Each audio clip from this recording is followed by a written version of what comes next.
I loved the idea of being funny and working collaboratively to like tell a cogent story, that all the things that sort of define me now started like clicking together.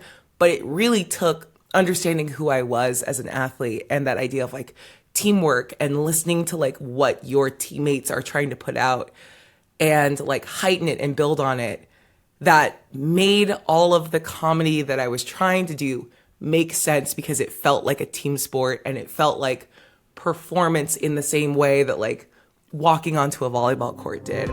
I'm Joss Fong, a journalist and YouTube creator. I've made a career out of learning, and I'm here with Study Hall to talk with people about how they learn and the effect their college experiences have had on their lives. Today, I'm talking with writer, performer, podcaster, and game master, Aabria Iyengar. We're talking about her life, her career, and her college journey. Aabria, let's start with your teenage self. I read that you were an athlete in school.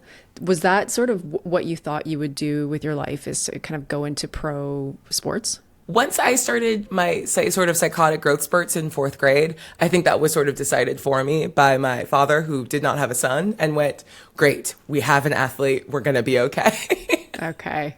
And what sports did you play? Basketball, volleyball, and then like track and field and softball a little bit. Wow. It was just a really hard pivot from like little kid ballet and like all the other like tiny sports and after school activities that parents of an only child who did not want her to be poorly socialized.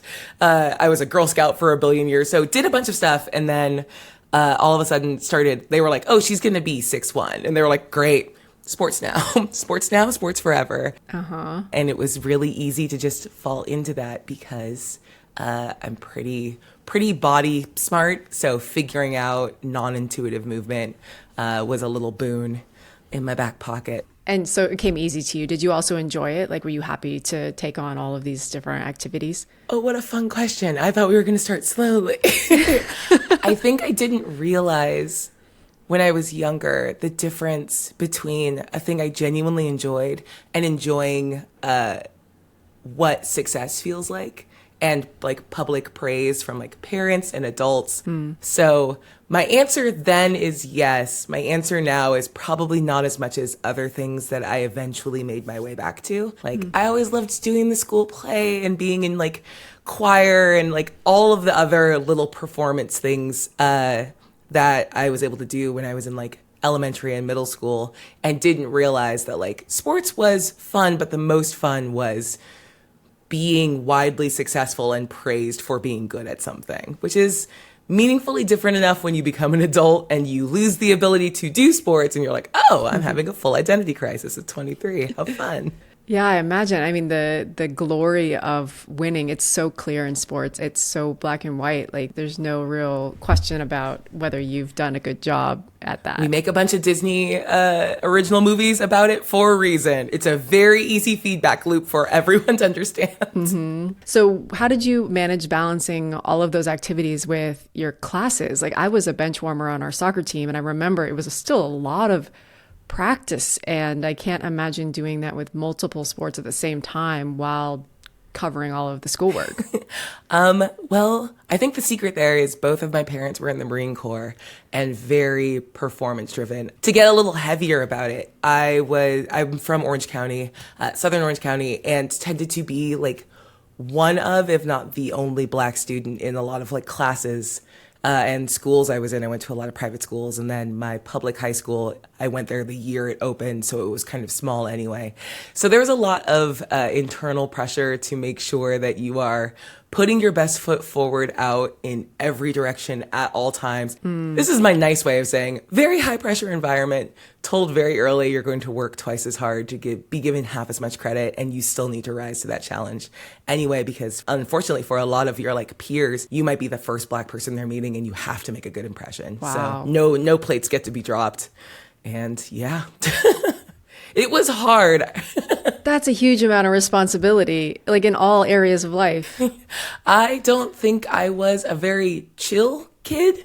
I remember I got my first B my sophomore year of high school, and I remember like rage scream crying about it. So I don't think I was cool about the like pressure environment about it. But, you know, it made it really nice because I was way too tired to go out and party in high school. And then do you remember when you started to think about college and what you wanted to do, like where you wanted to go and what you would want to study? Sports was always the vector through which I thought about college, and college was something I thought about early and often. Like college and recruitment is kind of on the table from late middle school. Like you go into high school having some ideas about where you might want to end up, or at least what tier, like what division, NCAA division you might want to be aiming for. So weirdly, it was never really about like the schooling there. It was just great. That's the next step. And if you're planning on going pro in any of the sports that you care about, like it's a thing you have to do for an amount of time. I always thought I was going to be an orthopedic surgeon.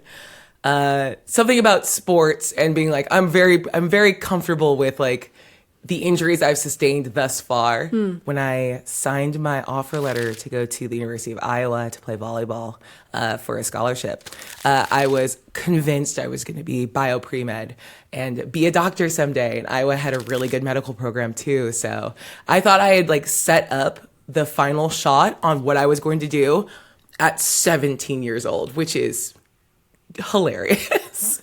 Wow. So you had to choose among all of the sports that you did. Was volleyball your favorite, or did that just happen to be the one that college wanted to recruit you for? Volleyball was absolutely my favorite. And the irony of that was my dad was my basketball coach. So it took me until going into my senior year to realize I didn't actually like basketball that much, even though that was like the sport I was most heavily recruited in. I was like, oh, I'm just here because my dad's here and it's how we bond. Realizing that out of the three sports I did, I loved volleyball the most, and making that pivot at the last minute was a very silly fight in my family for a couple months. But yeah, I loved it. Got to the University of Iowa.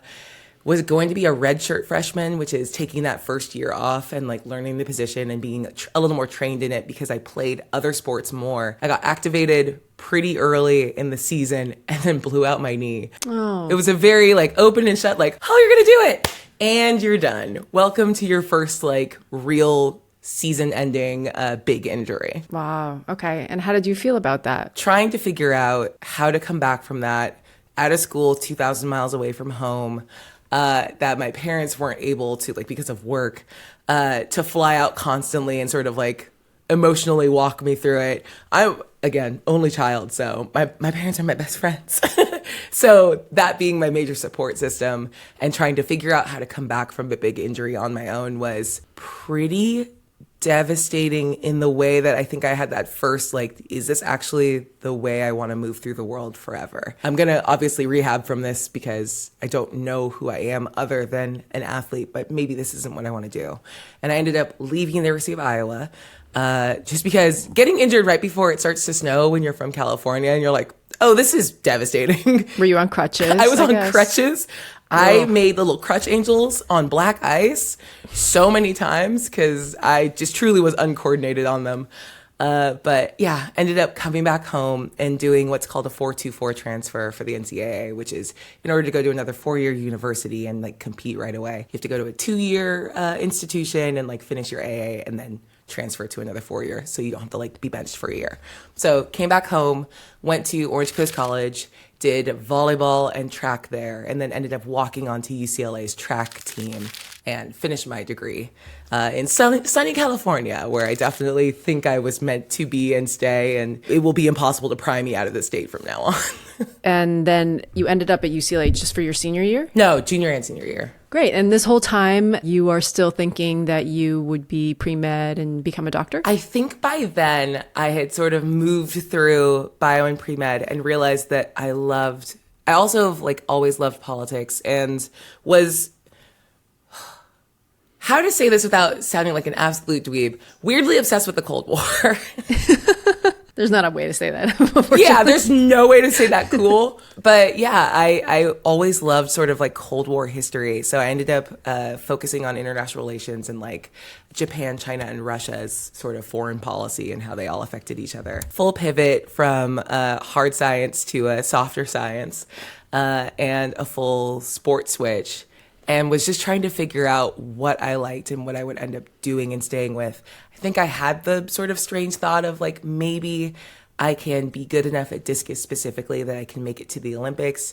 The year I graduated was an Olympic year, and the women's track coach was also the Olympic women's track coach. Wow. So I was still weirdly convinced that I was going to be some kind of professional athlete. Why is that weird? You were like top, this is the high level of athletics. I think it's just weird now seeing where I've ended up and how much I could kind of feel myself beginning to try to look around and figure out other things that I liked. But I was struggling to put down or really reckon in a meaningful way with what are you if not an athlete? Okay, we can look at medical school, but that's not even a thing you're actually going to consider until you're done being a professional beach volleyball player or whatever I thought I was going to be.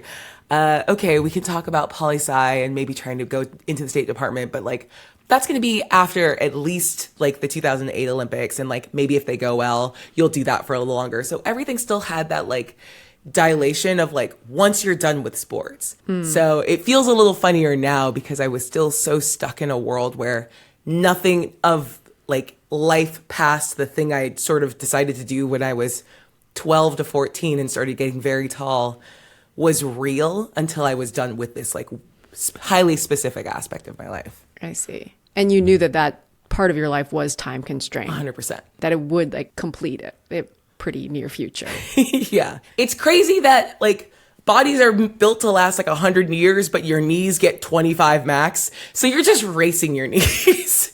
You're okay, I'm not going to have mega knees forever. We got to do everything we can until we can't drop it low anymore.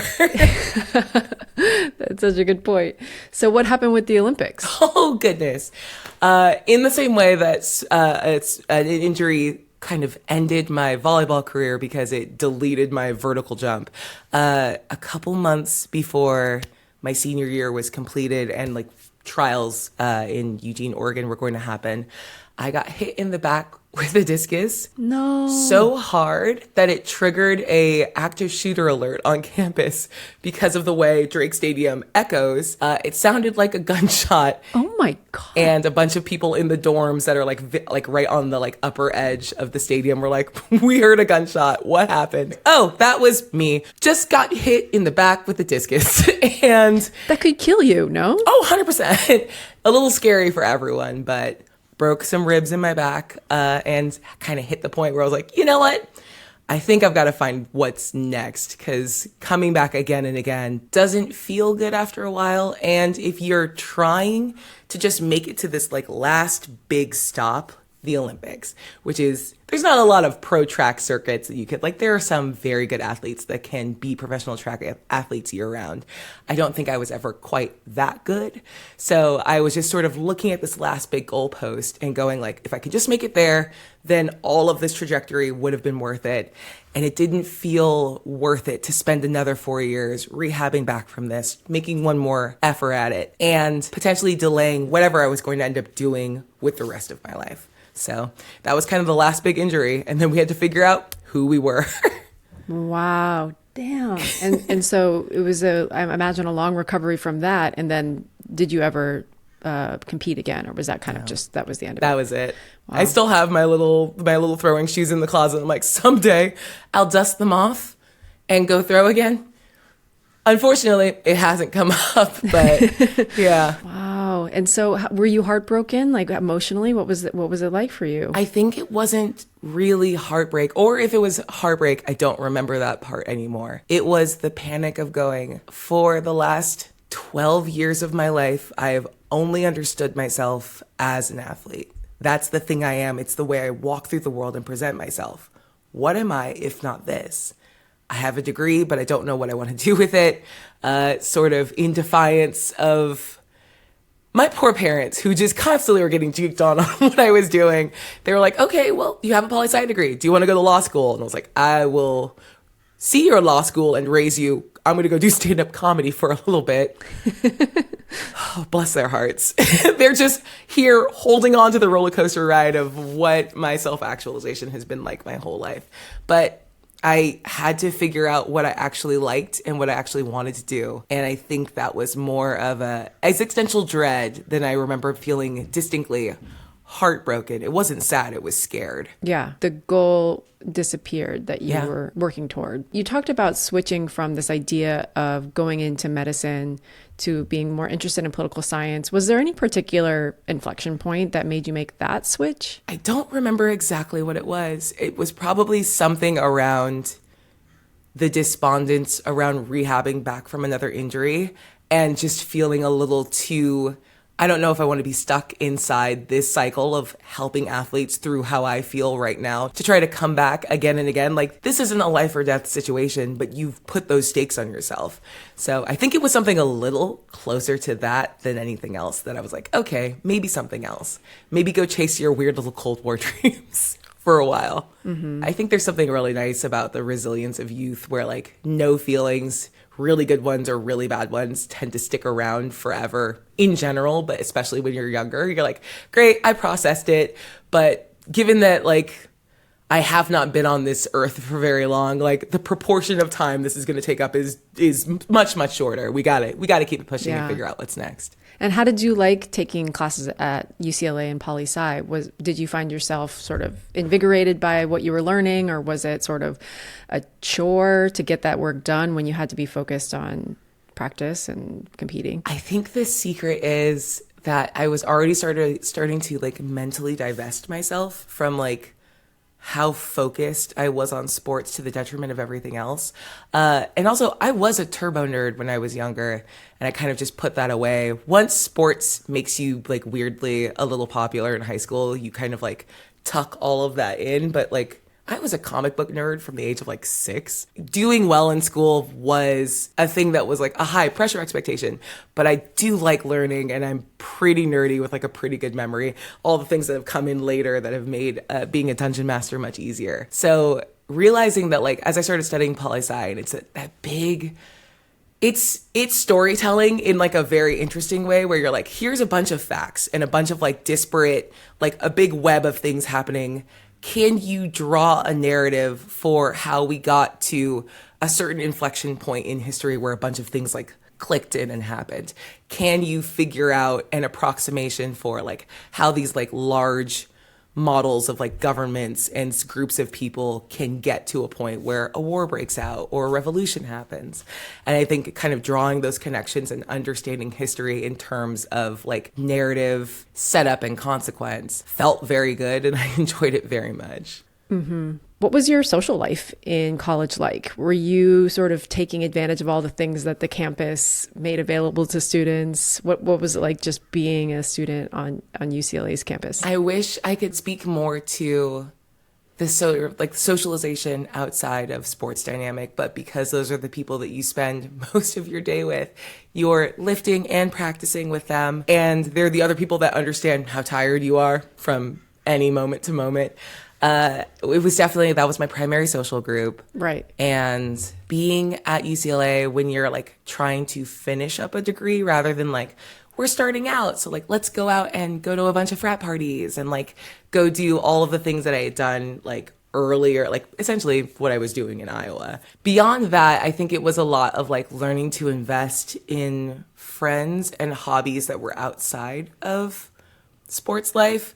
I joined an anime club for a little bit. I was never able to go to more than like one meeting a month because it was always during practice. I was beginning to develop hobbies that would define my like future, but at the same time. So I always felt a little divided, like never really sunk entirely into one like peer group. Mm-hmm. And as you were getting closer to your graduation with a degree in political science, were you seriously considering law school, or what did you think would come next for you? I was seriously considering law school. I had done some work when I was living in Orange County again for some, frankly, conservative pundits, because you get the job you can get, and had some connections through them to a couple law schools down here. So there was a little like trajectory being, again, going from the like, I thought I had lined up my shot when I was 17 and figured out exactly what I was going to do and what that pipeline was going to be.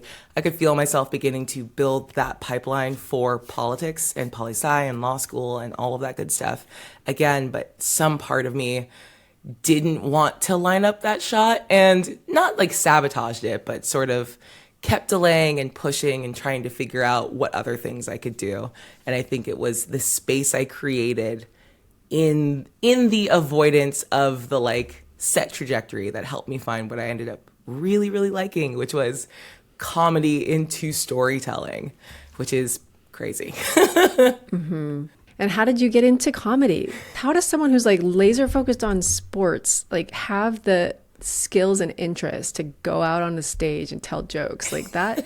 It's crazy that those skills exist in one person. I honestly think the biggest like crucible for developing anything I would call like my comedy was the fact that, again, you're spending like 4 to 6 hours a day with the same people doing physically uncomfortable tasks repeatedly.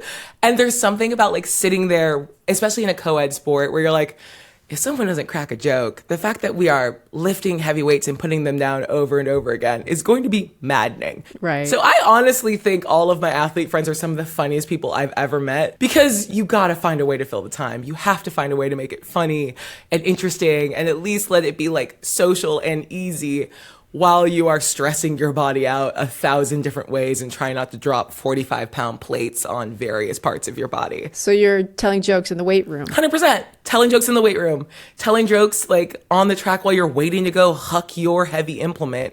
So there's something about sports that is just body clowns in a way that you're like, I can't take myself seriously. Not all the time. Not forever. Not with this little singlet I have to wear to huck my stuff. I remember at like our sort of like senior awards, I kept getting called funny by all of my teammates. And in my sort of, I'm not going to go to law school, what do? I was like, I'll go to an open mic. Why not? We'll give it a shot, which is probably the weirdest, dumbest way to get into it, but why not? My friend called me funny. Let's go see if it's real. Amazing. And yeah, did a couple years stand up. Didn't like it as much because I'm a team sport kid and need other people around me to feel good about my life. I'm a pack animal. And very quickly ended up transitioning from stand-up to like long form improv. Went and served my little nickel at UCB over on Franklin. And it was there realizing that I loved the idea of being funny and working collaboratively to like tell a cogent story, that all the things that sort of define me now started like clicking together. But it really took understanding who I was as an athlete and that idea of like teamwork and listening to like what your teammates are trying to put out and like heighten it and build on it, that made all of the comedy that I was trying to do make sense, because it felt like a team sport and it felt like performance in the same way that like walking onto a volleyball court did, or like shooting a high pressure free throw at the end of a basketball game. It felt the same. So the joy that came from it, I was like, oh, this is the thing I liked from sports the whole time. I like that pressure environment. I like being able to like support and uplift my friends and like show up for them in big, like dramatic moments. I just don't necessarily like jumping really high or running very far. That's so interesting because, yeah, we think of sort of improv and stand-up as being, you know, in the same category, but you're right. The dynamics of it are so different. Yeah. Because you're not alone. Yeah. Even with the camaraderie inside of stand-up, the fact that you spend most of your time writing alone and you get that, like, how your set does from moment to moment, even when you do multiple shows in the same night, is so dependent on like all of these external factors. You're like, man, I wish there was someone else I could like look over to go like, are you seeing what I'm seeing? It just never felt quite the same. I also probably wasn't as good at it. So that's that too. No shade to anyone that does stand up. Like every now and then I miss it, but I probably won't go back and do anymore because that was stressful. And I love sleep too much now. I can't stay up late like I used to. That, yeah, improv clicked and made sense in a way that like other forms of comedy didn't right away. Mm-hmm. So you graduated, did you attend your ceremony? I did. It was it was like the big group graduation. I think Bill Clinton was supposed to be our speaker, but he like canceled at the last minute and everyone like felt a way about it. It was a really weird year. 2008 was a strange year. The year of the financial crash, how did that affect how you were thinking about your future? Everyone I had studied in the State Department, like the people whose foreign policies I studied, hoping I could follow in their footsteps in the State Department, refused to retire because there was a recession. So you were thinking of becoming a diplomat? That was my dream and my goal. I wanted to just sit in a little country and help develop foreign policy. An extremely naive take, knowing what I know of politics now. But I approached what I thought my career would be with a lot of naive intent. That I'm happy I ended up going in a different direction, and my like sort of remaining interest in politics and like political like leanings now, I'm very happy to say are much better informed than they were when I was 23. But you stayed in California, and at this point you were already sort of dabbling in comedy and improv? Yeah, for whatever reason, I just got farther and farther from any discernible goal and let myself just be sort of lost in figuring out what I liked to do and just figure out how to make my way a little bit, which surprisingly ended up being the right call. And during college, it sounded like you were working some. How did you finance, if I can ask, sort of like the money side of your education? I have to put this on my parents. They are, bless their hearts, like we filled out FAFSA documentation and like did all of that, but it was the mixture of being able to get like financial coverage through sports. Like Iowa was the only time I was like a full scholarship athlete, but I was able to like get smaller bits of coverage at UCLA too. So it was a lot of like covering books and like partial scholarship. And everything else, bless my parents' heart, they were able to pay for like finishing my education. Great. Endlessly grateful. So then you didn't have to deal with like a ton of debt by the time you graduated. Okay, great. And so you started getting these sort of comedy gigs. Were they paid? I worked at the city of Irvine Parks and Rec for like 4 years. So it was just a lot of like teach a small child and groups of small children how to play basketball or soccer for 45 minutes at a time and maintain a park. And then at night would go like usually drive to a bunch of open mics or like go all the way up to LA and go to like some classes. So it felt very much like daytime was for work, nighttime was for the thing that like fed the part of me that still liked to perform, that didn't really know or consider if that was going to be a thing that ever became useful, but at least it was fun and I felt more like my old self again. And what point do you realize that there could be a career in tabletop role-playing games? Oh man, at some point I ended up meeting my now husband Ryan and moving back up to LA and went from working Parks and Rec to being like essentially like a private school tutor. And I remember doing some like little drop-in RPG like Twitch streams for channels that would get between like 5 and 20 people on any given day. So they were small, but it was really fun. And I remember coming home one day, and I love telling the story because Ryan's like, I don't think I said it like that. I'm like, you did. And I was like, man, I really, really like this kind of storytelling. It's fun and it's collaborative and it's figuring out all these little elements that have been improvised in the moment and trying to like grab them and move them into the line of like an overarching narrative. It makes sense to me and I really like to do it. And I think I could do this for a living. And he went, okay, probably not. And I was like, wow, I didn't know I had like a little sleeper phrase that turned something hyper competitive on in my brain. But that was it. Congratulations, you found it. Probably not. And then I think there are a couple things that contribute to athlete success. One of them is the ability to forget pain and move through like the pain of constant training and recovery from injury. So like physical resilience is a big part of it. It's also the sort of like, I'll call it like a specific neurodivergence that allows you to hyper focus and hyper fixate on something for long bursts of time. And for the first time since I had done sports, RPGs and like tabletop and actual play became something I hyper fixated on, like I hyper fixated on my favorite sports. So I ended up doing a lot of streams.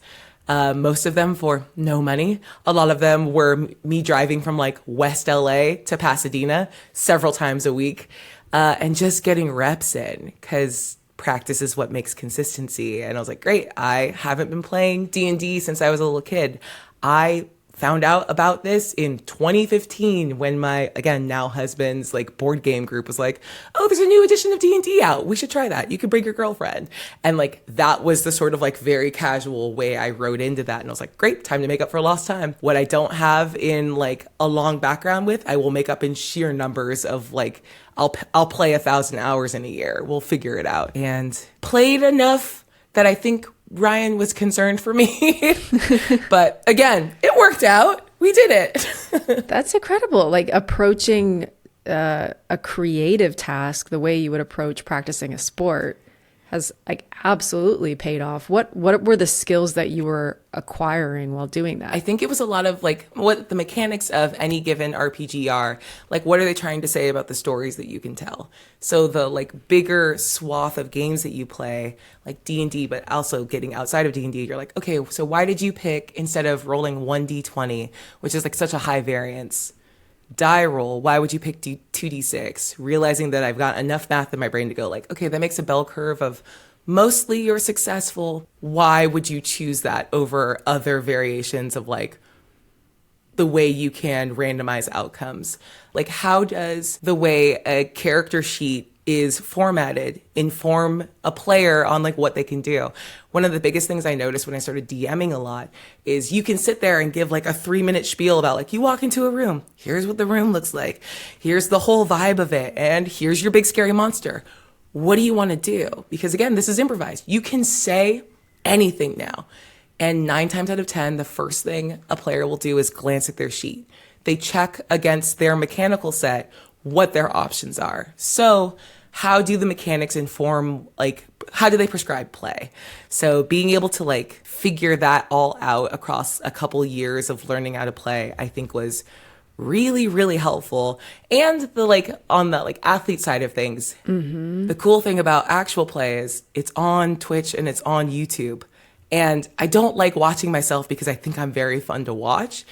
I like watching myself because I like watching game tape and figuring out what I've done. Oh, here's like a little hook that maybe you didn't catch in the moment because you were thinking about something else or you were trying to line up a shot for another player. Like, make sure you don't miss that like offering from this player or this kind of player in the future. So there was a lot of that. Like, it felt like I was playing sports again. So when you talk about sort of the pain tolerance that an athlete at that level has and the ability to recover, like you're literally talking about being able to tolerate making mistakes in public and actually revisiting those rather than trying to block them out of your memory. 100%. It's very painful to watch yourself. I mean, there's a lot of actors who like say they don't watch their own movies and stuff. Yeah, like cringe feels the same as physical pain, like in your brain when you remember it. Like, I don't remember getting hit in the back with a discus differently than like watching myself forget how chromatic orb worked in like a high tension moment. Like, they both are equally like, oh God, why? But yeah, being able to remove yourself from the pain of that to get to the good that sits behind it is a huge part of being able to like move through. And again, yeah, the internet's not a particularly kind place. It's also not particularly kind to women of color. So the resilience that I've learned being booed at Wisconsin in a massive gym full of like passionate, drunk college students isn't necessarily different than like seeing YouTube comments on a video from people who are bored and at home and believe themselves to be anonymous. You're like, it's the same thing. The hardest part is understanding that even if they know your name and can be more specific about you, it's not like you're not real to them and they're not actually real to you. Right. They are just a crowd booing because they are here to boo, and that's what they do. Right. How do you think about feedback from other people? It sounds like you know if you're doing a good job or not, but do you factor in the feedback that you get from other people, or is that kind of like crazy making? I never want to be so inured from public response that I miss something big if I actually have made a like meaningful misstep, or there are things that I can correct. Like, it's part of the like gameplay. Like, don't take it personally, but take it and see if there is something that can be learned from it. Like, if I get called a one trick too much when it comes to NPC styles, like, are they saying that to be mean? Probably. Is there a note that I can take from that? yes. I think there is a point at which you go like, I'm not listening to every individual critique, but you can see patterns in like waves. And there are good things you can take from critiques given in bad faith. Okay. It is a little crazy making, and I think like everyone has to find their personal balance with how much outside feedback they take in before they feel that they have a full external locus of self. I think Journey Smollett said it best when she was like, oh, I don't take notes from people who don't do what I do at the level that I do it because they don't actually know what I'm going through. Right. And like I take the notes from other people, like my peers in this space, way more seriously. Obviously, Yeah. Your inner circle and the people that you trust with like your actual art, who make the same art as you, are definitely the ones who should have your ear. It sounds like you can draw a pretty clear line between the training that you did as an athlete and what you do now and sort of the skills that transfer over. Yeah. How do you think about your academics in college? Is there anything that you learned that has contributed to what you do now that you tap into?